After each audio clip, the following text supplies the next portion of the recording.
80-yillar arxitektura sohasiga oid insonlar gapirishsin. Hamza Muharramovich Ubaydullayev qanaqa inson bo'lganligi? Men Hamza akamni ustoz deyishga qo'rqaman. Nega desangiz, minglab arxitektorlar sen kimsan deyishim. Minglab insonlar men Hamza akani haqiqiy shogirdiman deyishim.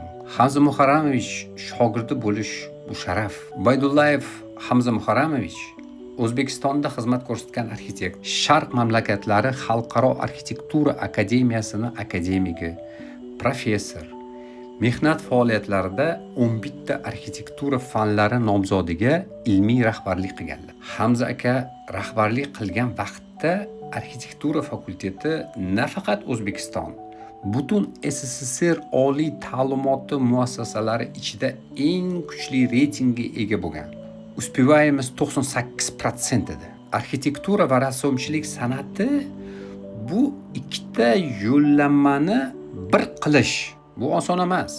Arxitektor bo'lishdan oldin rassom bo'lish kerak. Hamza Muharramovichni iste'dodli rahbariyatlari tufayli bu ikkita yo'nalish o'zini katta mevasi haqiqiy arxitektorlarni yaratilishiga olib kelib, hozir minglab talabalari butun dunyoda eng katta inshootlarni yaratilishida ishtirok etishyapti. Hamza Muharramovich rahbarlik qilgan davr bu oltin davr. Yuzlab studentlar haftalab, oylab auditoriyada kecha kunduz yashar edi.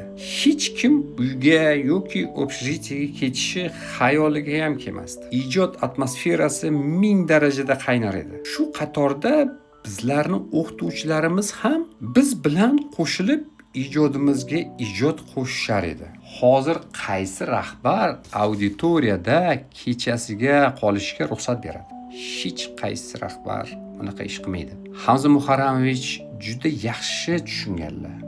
Agar ijodli, iste'dodli studentlarni va haqiqiy arxitektura metrlarini bir joyga fakultet devorlarida hamma bir vaqtda to'plansa, bu juda katta iste'dodli talantlarni ochilishiga olib kelishini yaxshi tushunganlar. Bunaqa eksperimental boshqarish Hamza Muharramovichni eng kuchli qobiliyatlarini yorqin ko'rsatadi. Fakultet hududida bunaqa ruhiyatni yaratilishi Hamza akamni o'zlari bizaga o'rnak bo'lardilar.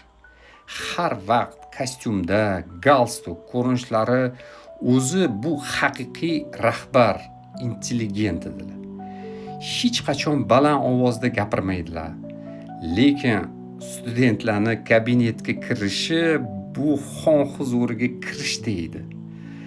Hamma studentlar bir-birini hurmat qilib va o'qituvchilarni o'z oilasidek qabul qilishi bu Hamza akamni fakultetda o'rnatgan strategiyalarini to'g'ri ekanligini dalolat beradi. Agar hozir bilim muassasalarida Hamza akamga o'xshagan rahbar bor bo'lsa, men bosh eggan bo'lardim.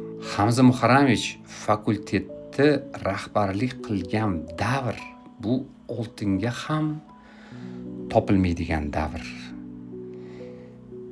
Men hurmat qilaman va sog'inaman. Alloh rahmatiga olgan bo'lsin va minglab shogirdlaringiz nomidan minnatdorchilik bildirib qolaman.